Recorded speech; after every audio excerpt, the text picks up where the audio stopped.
आज आंतरराष्ट्रीय सहकार वर्षाच्या निमित्ताने Thane district cooperative housing federation यांच्या माध्यमाने आयोजित सहकार गृह निर्माण संस्थांच्या स्वयंपूर्ण विकासाचा प्रक्रियेच्या या कार्यशाळेला ज्यांचं प्रमुख मार्गदर्शन होणार आहे ते मुंबई बँकेचे अध्यक्ष, विधान परिषदेचे आमचे गटनेते सन्माननीय प्रवीणजी दरेकर साहेब, त्याचबरोबर मंचावर उपस्थित ठाणे शहराचे लाडके आमदार आणि जनसेवक सन्माननीय संजयजी केळकर साहेब, त्याचबरोबर ज्यांच्या माध्यमाने या कार्यक्रमाचं आयोजन झालं ते ठाणे डिस्ट्रिक्ट कोऑपरेटिव्ह हाऊसिंग फेडरेशनचे अध्यक्ष सन्माननीय सीतारामजी राणे, त्याचबरोबर मंचावर उपस्थित ठाण्याचे ज्येष्ठ नगरसेवक भरतजी चव्हाण, परिवहन सदस्य विकासजी पाटील, मंचावर उपस्थित आत्ताच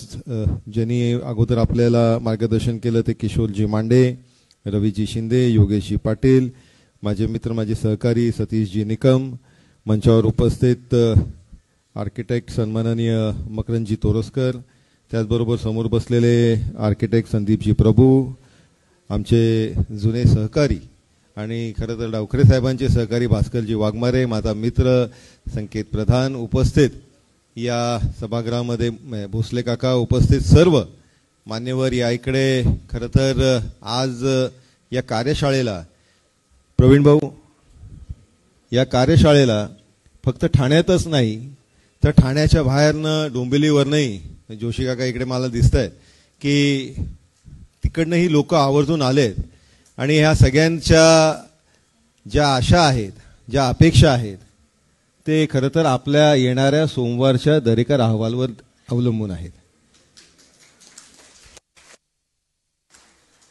खऱ्या अर्थाने एक सेल्फ सफिशियंट असा अहवाल, एक आदर्श सेल्फ डेव्हलपमेंट कसा असावा याचा अहवाल येत्या सोमवारी माननीय दरेकर साहेबांच्या माध्यमाने तयार झाला आहे. तो सोमवारी टेबल होणार आहे.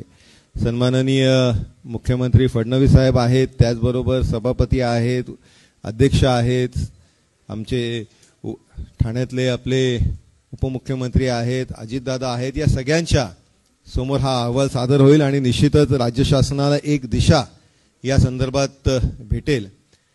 खरं तर सेल्फ डेव्हलपमेंट हा विषय किंवा घर, खरं तर हा विषय एवढा गंभीर आहे आणि एवढा आत्मीयतेचा आहे की नटसम्राटमधली ती कविता मला राहून राहून आठवते.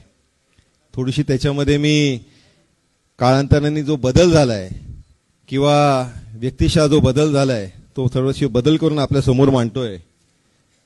राणेसाहेब, एक छोटीशी कविता प्रवीण भाऊ घरासंदर्भात नटसम्राटची जी कविता आहे त्याला अनुसरून मांडतोय. कोणी घर देतं का घर, एक सर्वसामान्याला, मिडल इन्कम ग्रुपच्या माणसाला कोणी घर देतं का घर. एक सर्वसामान्य लोन नामक भिंत वाचून, सरकारी अटी शर्ती वाचून बँक टू बँक हिंडत आहे. कोणीतरी फायनान्स देईल या आशेवर आहे आणि विचारत आहे कोणी घर देतं का घर. प्रवीण भाऊ, या संदर्भातली परिस्थिती सगळ्यांची असताना खऱ्या अर्थाने आपल्या अहवालाच्या माध्यमाने, मुंबई बँकच्या माध्यमाने जे आपण सेल्फ डेव्हलपमेंट मुंबईमध्ये केली, अभ्युदय बँकच्या माध्यमाने जे आपण करून दाखवलं, ती आशा अपेक्षा सर्वांना ही निश्चितपणे आहे. बरेच लोकांचे आतापर्यंतचे अनुभव झालेत. बिल्डरनी फसवलं, रिडेव्हलपमेंटला आत्ता या शुक्रवारीच आपली तारांकित प्रश्नामध्ये होतं की 2022 पूर्वीचे SRAचे अनेक प्रोजेक्ट हे अजूनही प्रलंबित आहेत. बरेचसे प्रोजेक्ट असे आहेत की ते बंद पडलेले आहेत. ते पुनर्जीवित होतील की नाही असा प्रश्न आहे आणि त्याच्यामध्ये ओरबडला जातो तो फक्त सर्वसामान्य. आणि त्याच्यामुळे त्याच्या आयुष्याची जी कमाई आहे ती हे घर असते. ते घर भेटण्याच्या दृष्टिकोनाने या सेल्फ डेव्हलपमेंटचा आजची जी कार्यशाळा आहे ही निश्चितपणे एक नेतृत्व, एक मार्गदर्शन करण्याच्या दृष्टिकोनाने आम्हाला सगळ्यांना मदतीचं होईल असा निश्चितपणे मला विश्वास आहे. आणि माननीय प्रवीण भाऊंच्या नेतृत्वामध्ये ज्यावेळेस मुंबई बँक या सगळ्या गोष्टींवर काम करत होती अनेक अडचणींवर मात करत ज्यावेळेस मुंबईमधले सेल्फ डेव्हलपमेंट, मला प्रवीणभाऊ अजूनही आठवतं की कोविडच्या काळामध्ये ज्यावेळेस आरबीआयचे नॉर्म्स याच्यामध्ये परत अडचणी निर्माण झाल्या, त्यावेळेस आपण आणि फडणवीस साहेब दिल्लीला गेला होतात, आरबीआयच्या गव्हर्नरशी याच्यामध्ये चर्चा केली आणि त्या पद्धतीने हे खऱ्या अर्थाने सर्वसामान्यांची घरं, त्यांना हक्काची घरं भेटली पाहिजेत या दृष्टिकोनाने याच्यामध्ये आपण बदल घडवला आणि सर्वसामान्याला हक्काची घरं भेटलीत या दृष्टिकोनाने फडणवीस साहेबांच्या नेतृत्वात आपण आणि आपली पूर्ण एक टीम या संदर्भात सेल्फ डेव्हलपमेंटच्या दृष्टिकोनाने काम करत होती आणि त्याच्यामुळे सर्वसामान्यांना घरं भेटतील असा एक विश्वास निर्माण झाला. स्वतःची घरं आपण स्वतः बनवू शकतो आणि ते बँक्सच्या लोनच्या माध्यमाने असेल.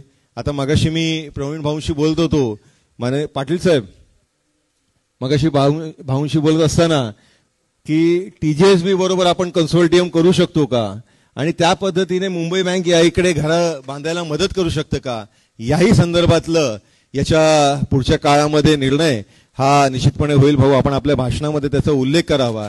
त्याचबरोबर अजूनही ठाण्यामध्ये, जुन्या ठाण्यामध्ये पगडी सिस्टीममध्ये काही दुकानं, काही घरं आहेत, त्यांच्या रिडेव्हलपमेंटमध्ये मधलाही उल्लेख आपल्या अहवालामध्ये आहे. त्याचाही आज आपण भाषणामध्ये त्याचा उल्लेख करावा अशी आपल्याला विनंती करतो. आपण सगळेजण या इकडे या कार्यशाळेला आवर्जून आलात त्यासाठी आपले सगळ्यांचे आभार व्यक्त करतो आणि थांबतो. धन्यवाद. जय हिंद.